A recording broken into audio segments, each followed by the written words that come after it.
All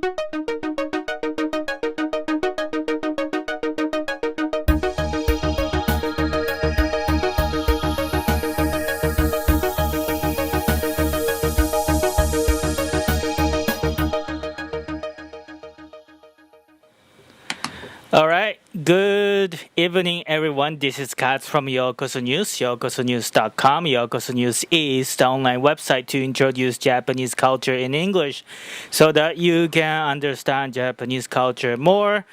But since the March 11th East Japan Great Disaster, I've been dedicating part of my time to introduce the latest update of what's going on in North Japan and Fukushima nuclear power plant crisis, so that Yokoso News was the first media to report the incident in English, and we are the last one that we are still doing the in-depth coverage of the Yokoso News.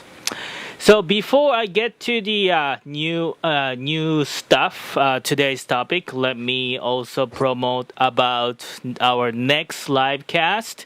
Next live cast is happening this Saturday, Japan Standard Time. I'm going to be on the event called World Beach.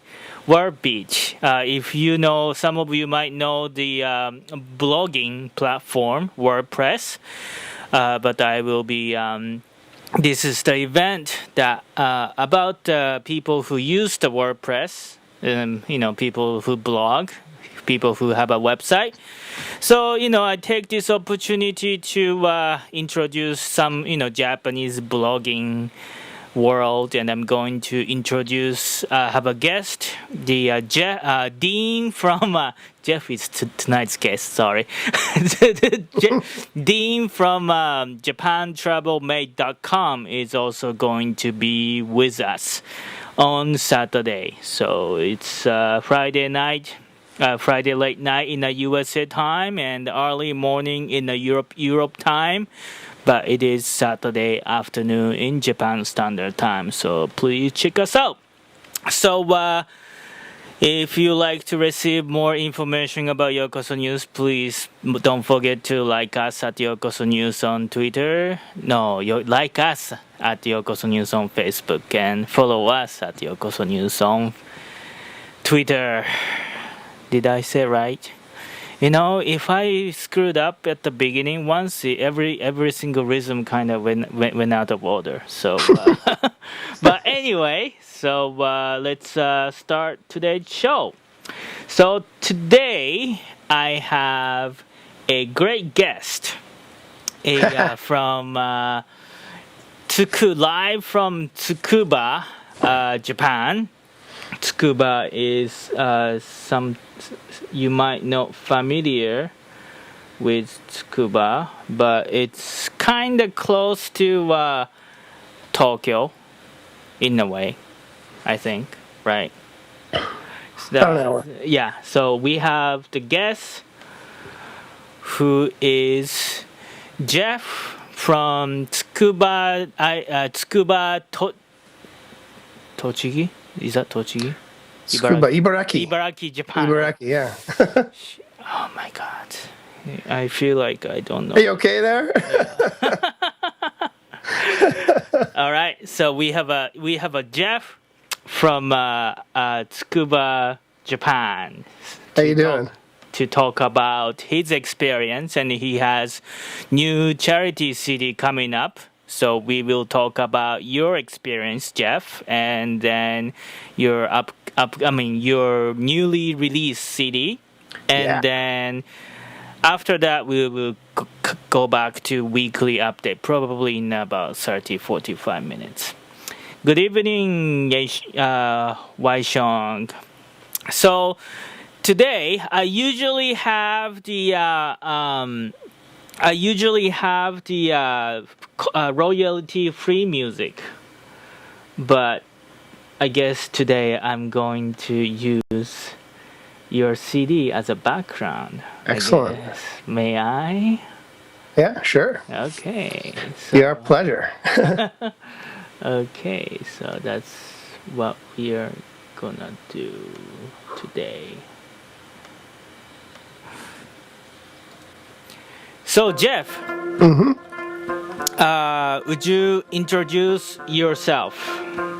Okay. Well, my name is Jeffrey Jousan. I was born many, many years ago in a in a country very far away called the United States in New Jersey, and I've been in Japan for 21 years now. Oh my God! Yeah, long time. I think you live in Japan longer than I lived in Japan. I think Longer than you've been alive longer than that, though, right? Yeah. Yeah, 21 years. I was actually in Taiwan studying Chinese and trying to become a Taiwanese pop star, and that didn't work out. So I ended up coming to Japan because I fell in love with Nagabuchi Tsuyoshi. Do you know Nagabuchi Tsuyoshi? Oh my God! Yeah, The folk singer, Japanese yeah. famous folk singer of Japan. So Okay. yeah, so it was my idea. I'm just going to come to Japan, stay for 6 months, and I'm going to learn how to speak Chinese by learning how to sing Nagabuchi Tsuyoshi songs. So you are fluent in not only in Japanese but also in Chinese, I think. Yeah, my Chinese is pretty good. I don't speak it as much as I speak Japanese, but yeah, I can get around in Chinese as well. Okay. Oh my God! So we have a multi-talent musician here join us on Skype. But but today you are what is your job? I have many jobs. Okay. What do you work for? You don't want to get too in depth. I have a Japanese company that sells software for mobile phones. Okay. I also have a recording studio where this is where we are right now. It's called Studio J, Okay. which is in Tsukuba. And I've also recently started in the process of setting up an MPO called the Human Arts Experience. Yeah, which is I have right here. Cool. So today, I know, like me, we wear lots of hats. Yeah. But today we just gonna focus on you and then the human arts experience. Okay. Then your effort that you've been doing for the last couple months. So I guess you live in Tsukuba, Ibaraki. So you had quite damage there during the March 11 earthquake. So would you share me about the story of what happened in the March 11th? Yeah, well, I'm very happy to be alive. But I was actually in the studio working and heard this big loud noise coming from the north, and I thought, okay, well, this is it. This is the big one that they've been talking about, right? So I walked outside and sort of down the driveway, walked by my car and thought, oh, maybe I should move my car, but didn't want to be inside at that point. Walked down the bottom of the drive and everything just started shaking, and the tiles on my roof fell off. They just shook and fell off and just crashed the window in my car, the windshield and the hood and the trunk and the roof actually. So you can see, oh great, you got the pictures there. Yeah. So it was a little bit back, it was a little bit higher up on the driveway from there. But most of the tiles from the roof fell down and landed all around the house and onto the windshield and I see quite damaged there. Yeah. Oh my God. Yeah, it was crazy. It was there were people around me. There were some farmers in the next field hanging onto trees, and they couldn't even stand up. It was shaking so hard. Okay. Yeah, that was a big bump. Yeah. Actually, I'm getting my roof fixed today, and I found that it's going to be like 350,000 yen to get it replaced. Okay. Because every time it rains, it leaks. Yeah. So you have to fill the hole and everything. Okay. Yeah. Does your insurance gonna cover it? Nope. Because you have didn't have an earthquake insurance. No, I think even if you have earthquake insurance, you can't get an earthquake insurance for cars. No, actually, I heard that there is the option available for some insurance company, but they didn't want to say it. Oh, really? Okay. Yes. So next time yeah, that's good point. Actually, some car salesperson don't even know that there's a earthquake insurance for cars. And so that's why it was a huge debate that I saw on the NHK News. But anyway. Okay. Yeah. So yeah, mine said pretty specifically it doesn't cover tidal waves or earthquakes. Yeah, but that's why they have the option. Okay. To cover those. But anyway. We'll probably be doing that in the future. Yeah. So I mean, I'm sorry to hear that your house got damaged and then your car had to do some kind of the fix. But besides that, you didn't have any injury and. No, we were really lucky. My whole family was okay. All my friends were okay.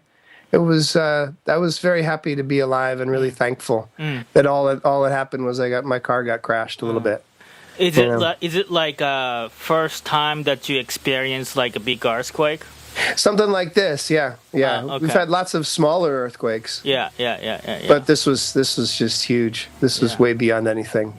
I could see the earth going up and down in the distance. It was, Actually, I haven't actually felt it that big in my life either, so I don't know how I imagine that, but really, yeah, I was lucky to be outside. I think lucky to be outside with no buildings around or anything, because I think being inside would have been a lot scarier. Yeah. And also when you're in a high riser or something too. Yeah. So, I think it went longer in the high rises. Yeah. So then why did you start working for even though I know you had to fix your roof, you still had to fix your car. Why did you I know that you took immediate action right after the earthquakes. What did you do? Well, some of the things I did a trip up north to deliver fuel to where were they from an Australian television crew, a news crew. So we ended up going up right to the edge of Ibaraki, up to Takahagi. Yeah, and it was got to see, because we actually went through some tsunami areas there. Yeah, there's the pictures there. The really surprising one was when we turned around a corner and there was a car on top of another car. So we went up there. It was normally a 2.5 hour drive. It took 7 or 8 hours, and we had to wait in line in numerous gas stations to get fuel into the tanks. I see. So the gas issue was already happening on the March 12th, and was kind of hard then. Yeah, it was. I was actually the 11th. There were no lines or anything, but from the 12th, it got pretty crazy really fast. Yeah. I was talking to my friends in Yokohama, and then they remember that during the Hanshin Kobe earthquake in '95, the gas was pretty much went empty. So they knew about that. So they rushed into the gas station right away on the first day. Actually, that's on the archive of the Yokoso News. But so then after that, you did something more. After that, we had an internet broadcast. We had a party with people in the area, and everybody got to tell their stories. And we had some barbecue and drank some beers, and it was just kind of a time to get people to deal with the fear and share their stories. Why is that? Would you share that more? It's on. Where's I forgot to give you a link to it. Sorry. Yeah. But it was I think it's on the Studio J site actually. Yeah. But it was we invited people. Some people came up from Tokyo, a lot of people just in the area, and we did a little stream and we played some music, and just got people to tell their stories. Some people sent in messages over the internet, and I think it was an important thing to do, to sort of get people to deal with it and not just stay home and get out a little bit. That was a week or two after the earthquake. Why? I mean, why did you think it's important? Because some people don't understand why you needed to do it. After the earthquake, everything changed. For people, it was so incredibly scary. Uh huh. For everyone involved. Uh huh. That people didn't know what to do. Uh huh. And many people had different responses, but I thought it was really important to share our experiences and to talk to people. Uh huh. Just to get it out. Yeah. Kind of like after you have a death in the family or something. I think the whole earthquake and the tsunami was like a massive death for Japan. Yeah. A massive cumulative cultural, death for everyone here, right? Yeah, I mean, it's you wouldn't believe the change of the feeling. I mean, that it happened in my area too. So the world has completely went upside down in Japan. So Yeah. it was really important that you did those kind of gathering to put together the people in spirit. That that was awesome. Yeah, it was really cool. Yeah, Actually, I've sent you a link Okay. to the actual page that we were on. Okay. And we raised 46 yen as well. People brought money. Some people donated from online and things. So that was a little bit, but it was good to do that. Okay. Oh, you stream it a little bit too heavy, so I can't. Yeah, okay. I shouldn't open. Oh yeah, you've got lots of stuff happening. Yeah. So then, let's go into your. You went up on the trip to Tohoku in June. That we were with. There's a game company, probably you know it, on Facebook called Zynga. Yeah. And they also do a lot of disaster relief. They get donations. They have about 100 million members, I think, and they have something called Zynga.org, where the users, the players, can actually donate money, and they got a whole bunch of money. I think $7 or $8 million, I believe, and one of the things that is important for them is to make sure that the money that they're donating is actually getting used in the right places, that the organizations that they donate to are actually using the funds, and the aid is getting to the people. So it was our job to go there and meet with the organizations, meet with evacuees, meet with people who are affected by the tsunami and the earthquake, and videotape them, right, and share the story back to the people who donated the money. So it was yeah. Okay, go ahead. Yeah. So you could go watch the video from the Zynga.org. I put the URL up on that one, so you can watch what they did. But you went up as a crew. So would you share the story about your experience as a crew? It was a really, really intense experience, as you're showing the pictures there now. I don't think there's any way to prepare for seeing that much destruction right in front of your eyes, and the smell was intense. Just people's lives and buildings and completely destroyed, boats in the middle of the street, up on top of houses, cars on top of 3 or 4 story buildings. It's shocking, right?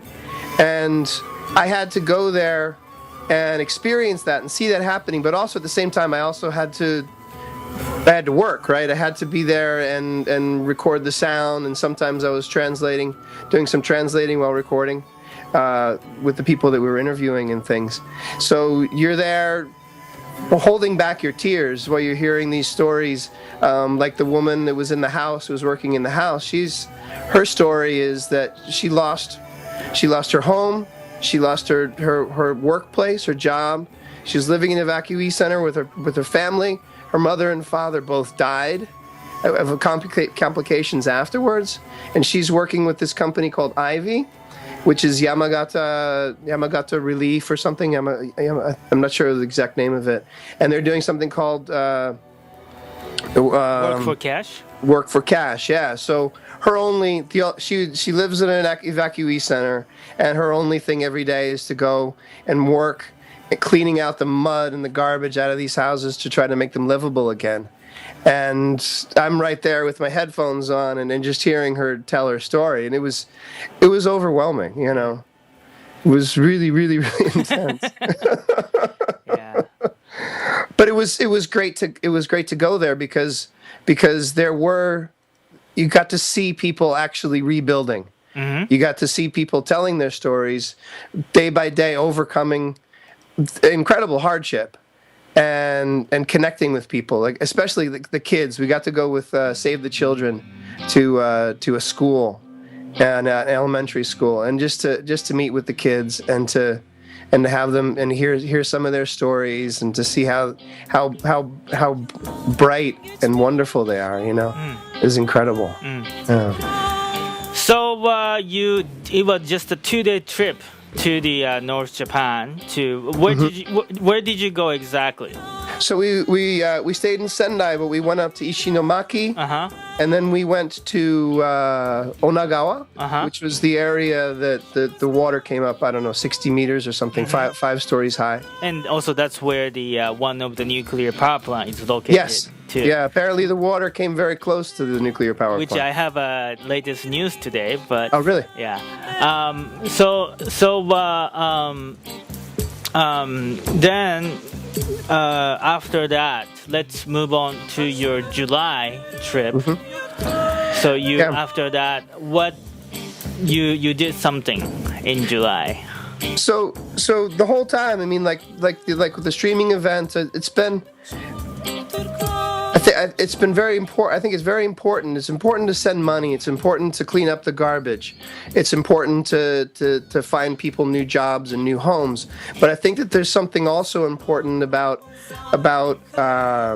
what's the emotional and the connection element of relief, right? And that becomes more and more core now as it goes into 4 and 5 months, where people are living in very, very hard situations for a long time. They need to interact with people. They need to have connections, right? So a lot of the things that I've been trying to do through music and with our trip up there this time was to create more connections, right? So initially, we just planned we're gonna go. So it was me and my partner. We got in a car. We planned a trip, and we're gonna see my friend from Tokyo, who's actually born in Ishinomaki and still has a house there. So we went and stayed with him, and oh, this is the later one. That's the Minami Soma trip. Yeah. Okay. But what our main objective on this trip was to bring cranes that were made by elementary school kids in Pennsylvania. Can I grab my crane just there? Sure. Okay. So we have this. So here's the story. So about I think it was in May, Oshkosh B'gosh, which is a clothing company, kind of like Uniqlo. They had a thing called cranes for kids, and what the deal was is if you make a crane, they'll donate one piece of children's clothing to Japan. So I told this to my friend, and she told her daughter, and her daughter said, "Yeah, I want to make cranes, but I don't know how." And she's a third grade student, so she went into school and got in touch with the 5th grade class. There was one class that had read Sadoko's 1,000 Cranes or something, the story about the woman who was in I think it was in Nagasaki or Hiroshima. Yeah, Hiroshima. Yeah. She was Hiroshima, and she actually was making cranes on her own. She was going to make 1,000 cranes, Yeah. right? So the 5th grade students knew how to make the cranes. So they taught the 3rd grade students and the kindergarten students how to make cranes, and they ended up making 640 cranes, and they sent them to me. So it was my job to deliver these somewhere, right?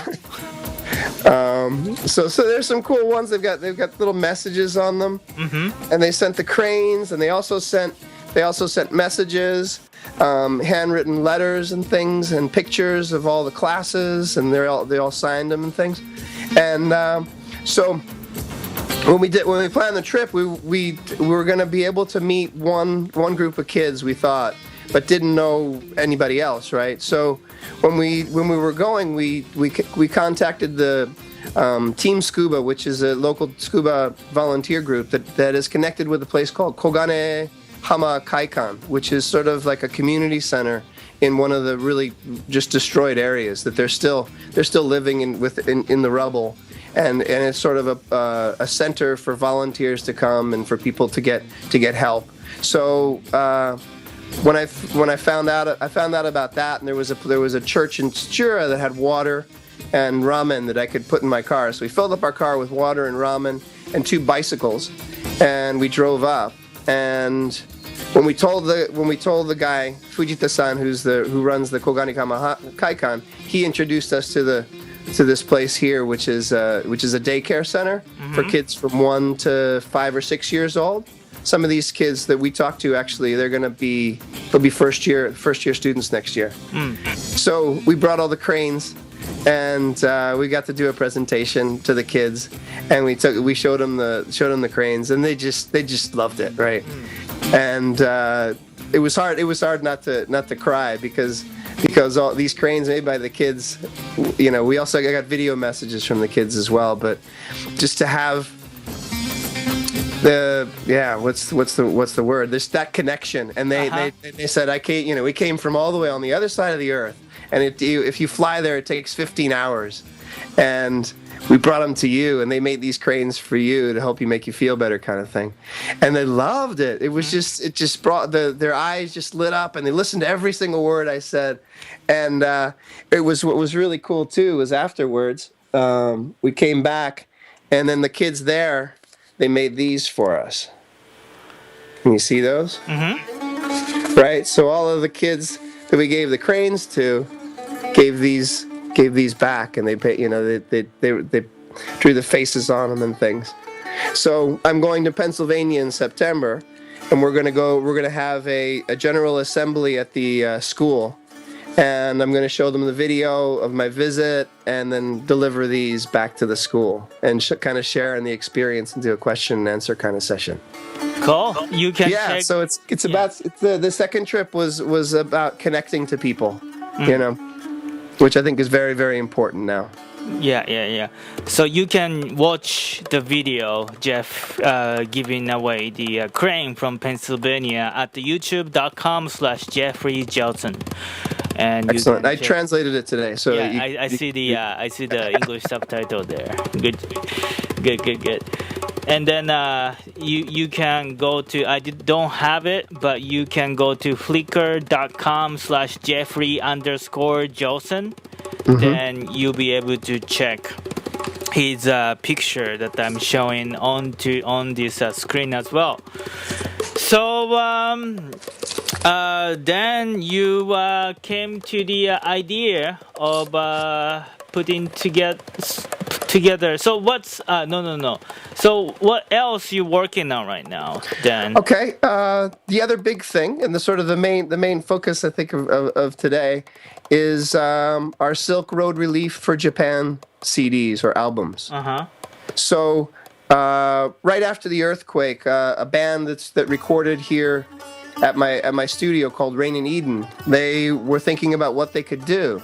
So they started contacting all of their favorite artists from all across the Silk Road. They're a sort of a Japanese Silk Road fusion band. So they'll have shamisen, and they'll also have frame drums and flutes from China and things. So they contacted all of their favorite musicians and said, "Hey, let's make a CD." And a charity CD, and we're going to give all the money to the relief effort in Tohoku. So that's what we did, and we got an incredible response. Almost 2 hours of music. We recorded a koto, which is the the Japanese koto here in the studio. We also recorded shamisen and a Japanese folk singer, and then we have 2 tracks from two Japanese bands, and it's an incredible piece of work. All of the artists coming from countries that are not nearly as well off as Japan were completely generous with sharing their art, with no restrictions. The only restriction was that we sell it all together as one compilation CD. But all of the songs, if you listen to the songs, it's like a few of the musicians actually made new songs for this, but just the songs that they chose, out of all the songs that they could have chosen, they chose just really moving and passionate songs that really just touch your heart. And all of them, from all these different genres, from Japan all the way to Norway, to Turkey, to Afghanistan, to people who are actually refugees who had to leave their countries, to Iran. All of them, they fit together as you listen to the CD. They all fit together, and there's just this sort of spirit that ties it all together. And it's really an incredible work, I think, or an incredible compilation of works. And I'm very confident. Our target is to sell 100,000 copies. And if we can do that, we'll get $1 million to donate. Cool. Yeah. I'm posting that link to the social timeline right now. Excellent. But if you like to take a look at and listen to the sample after we finish this stuff, there is you have a 2 album. Yeah, 2 albums. Yeah, one is called Heart, Silk Road Relief for Japan Volume 1, and then the second one is Soul, Silk Road Relief for Japan Volume 2. So actually, the music that it's on the background is actually kind of, I'm taking that from those CD. So let's take a listen to some of the songs that you recommend. So excellent. So I can't hear what you're actually playing. Yeah. I know, but let me do the rhythm of the soul of Japan right now. This is the first song on the first album, and I'm afraid to pronounce his name wrong, but Hamayon Saki. And he actually, and it was arranged by Scott Perry.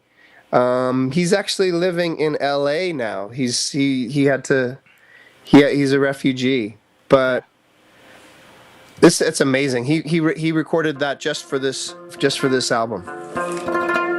Now let's take a listen.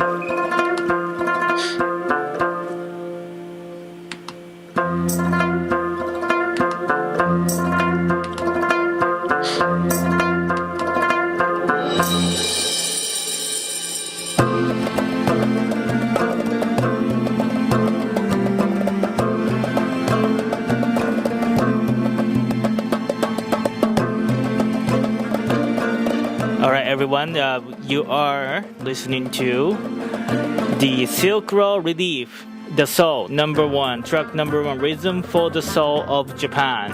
So this is the original song for all of these songs are originals, yes. Okay. I mean they made it for, he made it for this album? Yeah, specifically for this album. Okay, cool. Isn't that a great song? Yeah, it's awesome. It sounds awesome.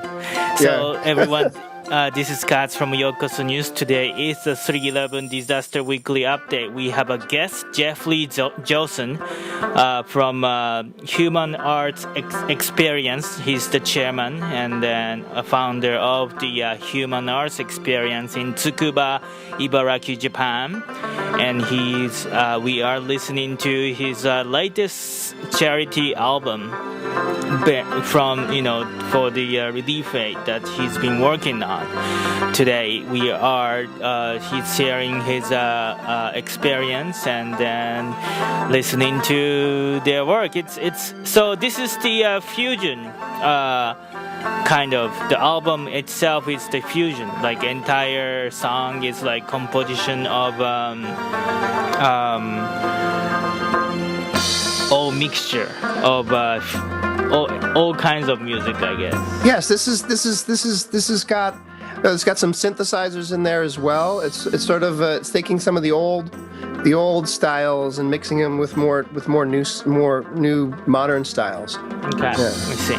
The main instrument is called the rabab. Okay, I see. So now let's go to Tree of Patience then. Oh, this is great as well. Yeah. I will have the translation up of this in the near future.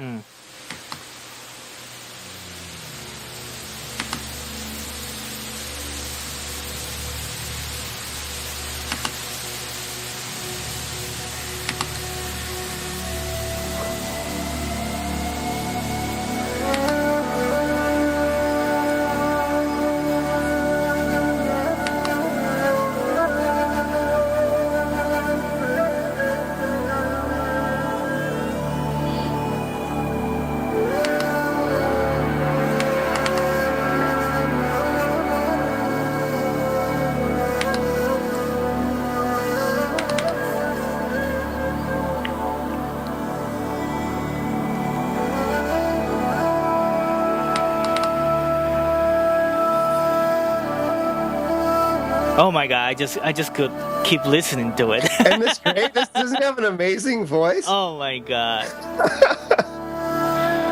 Oh my god! Yeah, Rain and Aiden put together a great performers. You guys put together a really great performers together. It's awesome. I'm moved every time I listen to it. It's just so. It's just so much in there, right? Uh-huh. Oh my god. Oh my god. Well, so let's this is just you have two albums. So these two excerpts are from the Heart, the first Yes. album. So let's listen to second from the second album, the Soul. Excellent. So we'll do how do I track number 7? How do I pronounce it? I think it's Efkari Yaprak, but I'm not exactly sure. Yaprak from Efkari Yaprak, yeah. from track 7, which is who is the Babazul Babazula, yes. from which country? Let me confirm this. I'm still learning everything, right? Okay, all right. Oh, sorry. Hold on just a second. Babazula is from Istanbul, actually. Istanbul. Okay. This is great. It's got that kind of funky guitar thing happening. Yıllar geçmiş onlar eder tekrar.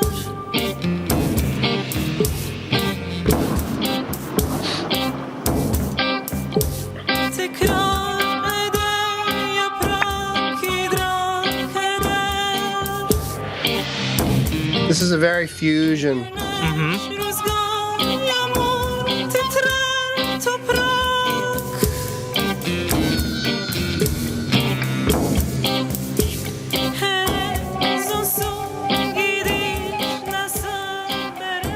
Okay. Next, let me go to Duo. Khaled Arman, I think. From He's from Afghanistan, actually, from Kabul. Started learning the tabla when he was 5 years old. This is more traditional.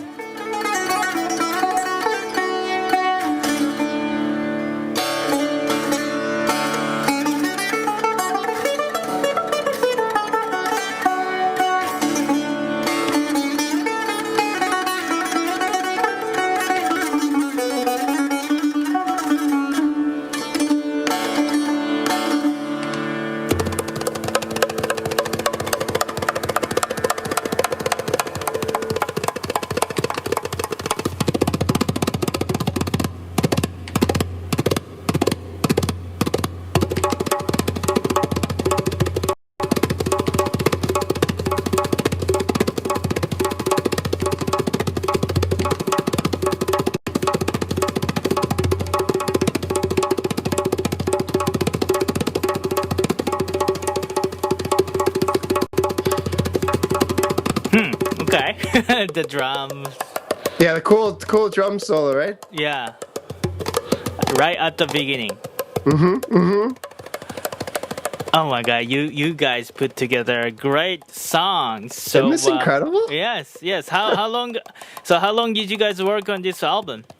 Let's see. Well, it took a while to get everything together, and then I've been doing. I did. It took about, wow. So it's been 2 or 3 months to get all the songs together, and then after that, it was a process of deciding who if we could. There were some people we wanted to use 2 songs, and we tried to get contact with them and things. But 2 or 3 months to get everything together, and then it took about 2 weeks to do the mastering and to get the song order together. And then we did two special recordings of the koto, and then we went into Tokyo to record the shamisen and the folk song, the minyo vocal. I see. Yeah, So but it's not out, right? it's now out. Yes, it's online, and you can buy it and download it. So it's not on the physical CD. It's just a download. Not yet. We're talking to people. We're trying to get donations so that we can actually make some physical CDs, because we would like to. There are people that want the CD, and we Yeah. also would like to send the finished CDs to the artists as a present, right? We're gonna be on CD Baby and Amazon in probably the next week or so. Okay. Yeah. But So trying to you get you can now if you wanna purchase. So maybe by the time people watch it, maybe it's already available on Amazon and CD Baby by next week. Mm-hmm. But people can go purchase the music from your website, I guess. Yes, it's available. You can pay with PayPal or credit card, Okay. and then you're sent a link for a download. Okay. Sounds good. Yeah, and they're pretty high quality MP3s. Which you are listening to from this Ustream show as well. So it's awesome. Yeah, the quality is phenomenal. Just the sound quality of the tracks that people brought us, and yeah, it's just great. Cool. All right, everyone. Today is Tuesday, August 23rd, 2011. We are doing the 311 Disaster Weekly Update number 48. This is Kaz from Yokoso News, yokosonews.com.